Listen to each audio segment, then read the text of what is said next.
एक पौहारी बाबा थे। स्वामी विवेकानंद भारत में विचरण कर रहे थे, तो विचरण में घूमते घामते पौहारी बाबा के आश्रम में गए, संत के आश्रम में गए, एक साधु के आश्रम में गए।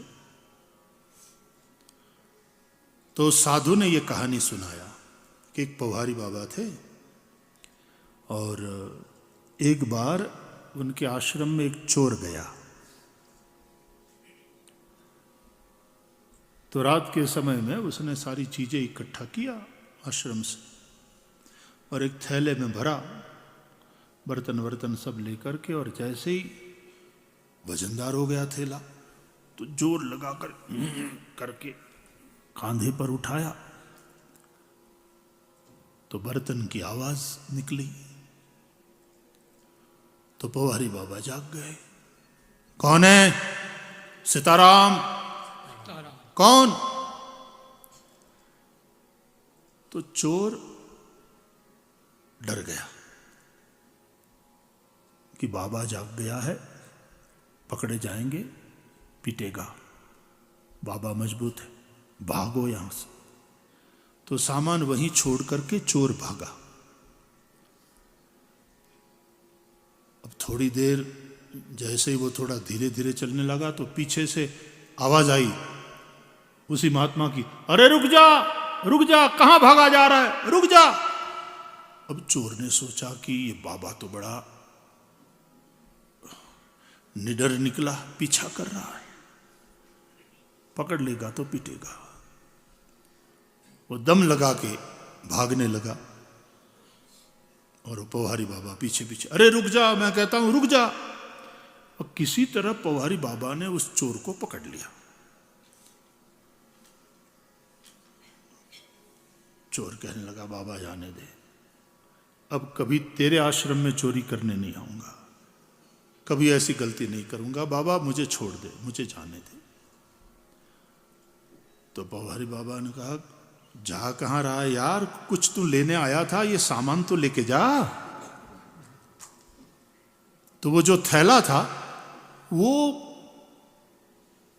कंधे पर डाल करके पीछे पीछे भागे कि लगता है इन चीजों की जरूरत मेरे से तुझे ज्यादा है कि इतनी आधी रात गए तू आया और सब इकट्ठा किया, मुझे कोई इतनी ज्यादा इसकी आवश्यकता नहीं, जा ले जा।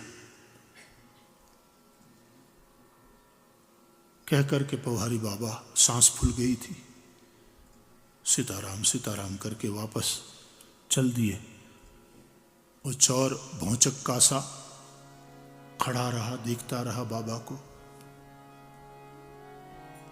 कमाल है, साधु ऐसे भी होते हैं। सामान को वहीं छोड़कर वो चोर भी भागा पीछे पीछे। बाबा ठहर जा, बाबा ठहर जा।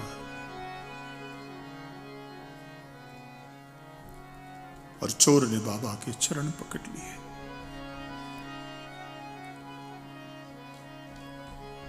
बाबा आज से ये सब बंद, बाबा अपनी शरण में मुझे ले लो।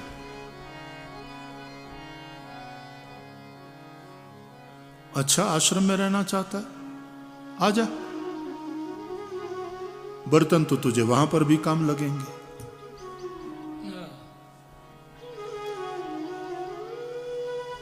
जा ले आ, बर्तन के साथ साथ आश्रम भी तेरा, वहां रह लेना। बोले फिर उस चोर का ऐसा हृदय परिवर्तन हुआ स्वामी विवेकानंद कि वो चोर साधु बन गया। वो लोहा कंचन करे और ये करे आप समान। तो स्वामी विवेकानंद ने पूछा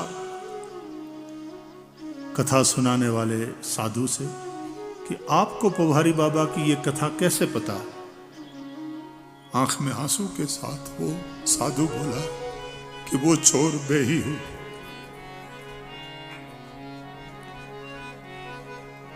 जो पौहारी बाबा के संग में आया और आज विवेकानंद तुम्हारे सामने खड़ा है। वो लोहा कंचन करे और ये करे आप समान। तलवार लोहे की हो, पारसमणि का स्पर्श हो जाए तो वो सोने की बन जाएगी।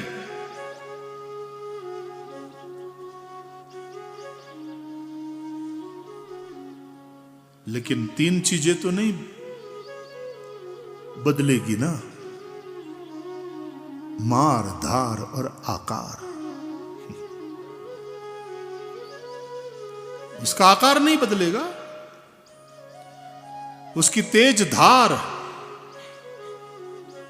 उसका स्वभाव नहीं बदलेगा। और मारना, उसका कर्म नहीं बदलेगा। न कर्म बदलेगा, न स्वभाव बदलेगा, न आकार बदलेगा। जबकि साधु के संग में कोई जब साधु बन जाता है, आकृति पूरी बदल जाती है साहब।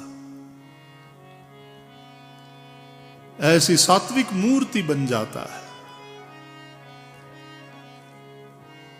देखते ही सिर झुक जाता है। उसके सन्निधि में परम शांति का अनुभव होता है। स्वभाव बदल जाता है। कहते हैं वैसे पुरुष और प्रकृति साथ साथ ही जाते हैं, लेकिन साधु के संग में जो आ गया, स्वभाव बदल जाता है। अरे कई महापुरुषों को सुनने वाले मैंने संतों को, ऐसे वैष्णवों को देखा है जिनके मुख से मैंने कथा सुनी है कि भाई श्री मेरा जीवन बिल्कुल अलग था।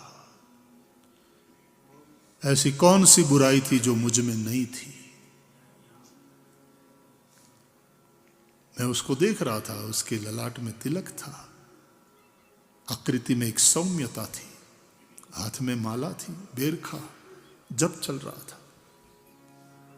और फिर उसने मुझे अपनी कहानी बताई, जैसे उस साधु ने स्वामी विवेकानंद को कहानी बताई थी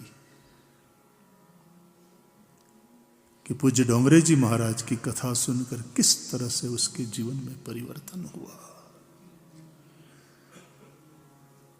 एकदम नास्तिक किस्म का मैं आदमी, बल्कि साधु संतों को देखकर मेरे मन में एक घृणा का भाव।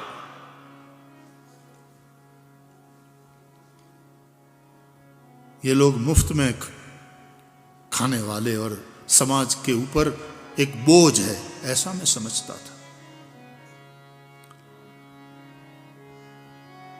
मैं दारू पीता था, मैं मांसाहार करता था, मैं जुआ भी खेलता था। उसने कहा, फिर से मैं कहता हूं, कोई बुराई ऐसी नहीं थी जो मुझ में नहीं थी। मेरे घर वाले मुझसे त्रस्त हो गए थे। मुंबई की घटना है, अब तो उनका शरीर नहीं रहा। रविवार का दिन था, बोले मेरे मित्र के साथ मैं जुहू की ओर संध्या समय में घूमने के लिए जा रहा था।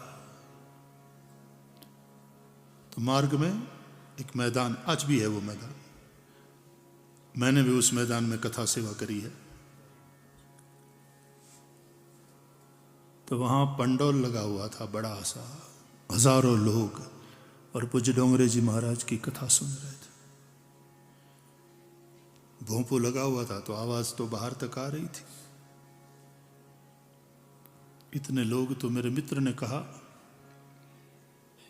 चल जरा जाके देखते तो है। हाथ पकड़ा मैंने मित्र का, चल जुहू जाने के लिए चले हैं घर से। मेरी कोई रुचि बुचि नहीं है इन चीजों में। अरे बोले अंदर नहीं जाएंगे, इतनी भीड़ है, जरा देखें तो क्या हो रहा है, क्या चल रहा है। मित्र ने आग्रह किया तो बोले मैं नाराजगी के साथ कि यार तू भी दूसरी बार इस तरह से किया तो मैं नहीं आऊंगा तेरे साथ। बोले केवल 15 मिनट, फिर चल देंगे। मेरे मन में भी एक कुतूहल कि इतने सारे लोग गया। पंडौल पूरा भरा हुआ था, बाहर तक पब्लिक थी और वाणी गूंज रही थी, श्री हरि की कथा चल रही थी। मैं अपने मित्र के साथ खड़ा रहा वहां। मैं पहली बार ऐसा वातावरण देख रहा था। हजारों लोग दत्तचित्त होकर के सुन रहे थे।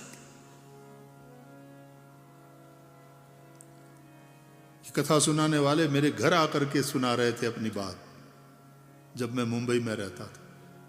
फिर तो बहुत समय, बहुत बार मिले।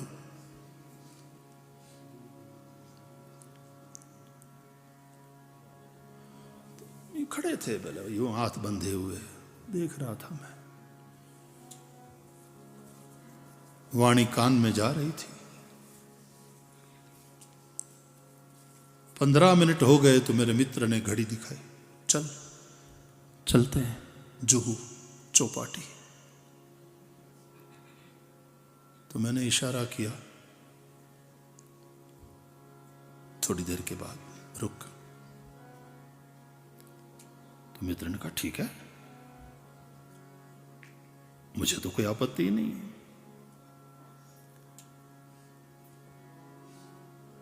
बाहर खड़े खड़े हमने पौन घंटा कथा सुनी। फिर कथा का विराम हुआ, आरती हुई, ध्वनिवर्धक यंत्र से घोषणा हुई, अनाउंसमेंट कि बाप जी आज मुख्य कॉरिडोर से निकलेंगे सबको दर्शन देते हुए। तो सब लोग शांतिपूर्वक वहां खड़े रहना, प्यार से जय श्री कृष्ण करना।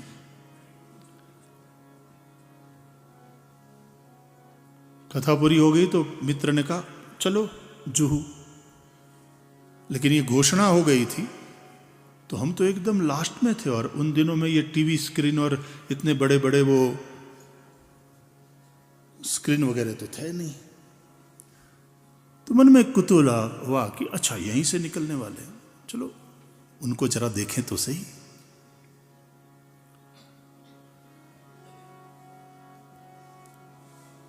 बाप जी की कार वहां पर आई, भक्त लोग लेकर के आए। बाप जी के लिए जो कार थी, बाप जी की कार क्या, बाप जी के लिए कार थी, सेवा में जो कार थी। आकर वहीं पंडाल के बाहर खड़ी रही। काफी भीड़ दोनों तरफ, और साक्षात वैराग्य की मूर्ति।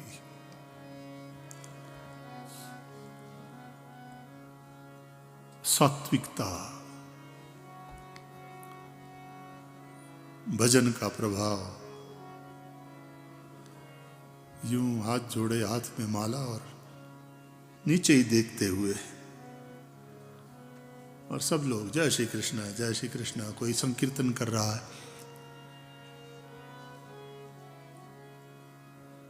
और कुछ 250-300 फीट का कॉरिडोर चलते हुए बाप जी आ रहे थे। तो उसमें जो वैष्णव दोनों तरफ खड़े थे, उसमें से किसी ने फूल की माला तैयार रखी होगी, तो बाप जी को पहनाया। बाप जी तो चलते ही रहे। समीप आए तो मैं भी देख रहा था, कुतूहल से, कुछ नहीं था, कुतूहल से। गाड़ी का दरवाजा खोला गया, पिछले वाला। कार्यकर्ता सबको कॉरिडोर ये बना करके दूर रख रहे थे। तो एकदम समीप आए, गाड़ी में बस बैठने ही जा रहे थे। मेरे मित्र ने प्रणाम किया, तो फिर मेरे से भी प्रणाम हो गया। पता नहीं क्या हुआ, बाप जी ने अपने गले से वो जो फूल माला किसी ने पहनाया था, वो निकाल कर मेरे गले में डाली।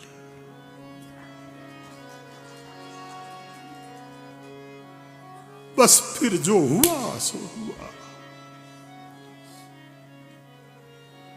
गाड़ी तो चली गई, लेकिन फिर मैं वहां से हट नहीं पाया। वहां बैठे बैठे रोता रहा। मेरे मित्र के मन में भी थोड़ी चिंता हुई कि इसको क्या हो गया। बोले मैं रोता रहा। बाप जी के चरण जहां पड़े थे वहां से चरण रज लेकर के मैं अपने सिर पर, मेरे मित्र को आश्चर्य कि ये आदमी इतना भावुक।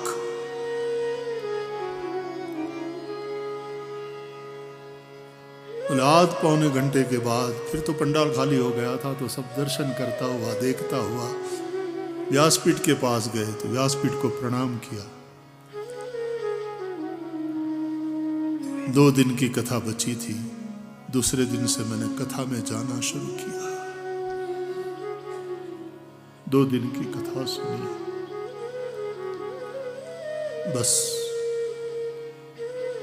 जीवन ने एक ऐसा मोड़ ले लिया।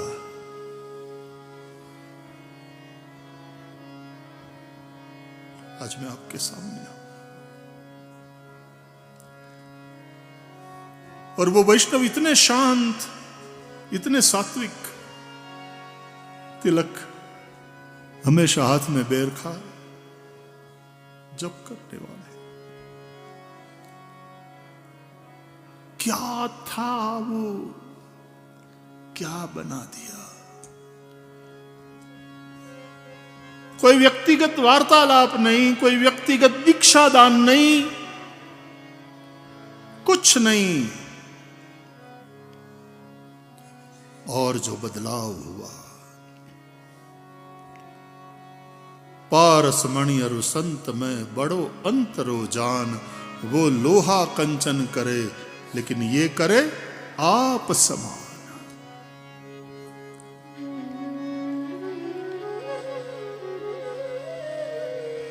दुर्लभ महापुरुष का संग है, दुर्लभ भगवान नहीं है, वो तो सर्वत्र है, सर्वदा है।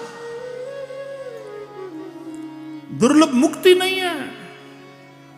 हकीकत तो यह है कि तुम स्वरूप से मुक्त ही हो। इसलिए श्री सुखदेव जी भगवान ने राजा परीक्षित को अंत में यही समझाया कि परीक्षित, मुक्ति की भी इच्छा छोड़।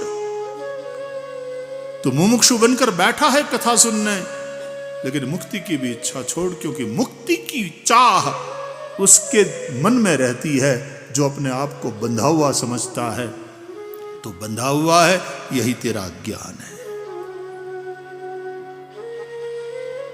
इस ज्ञान को हटा दे।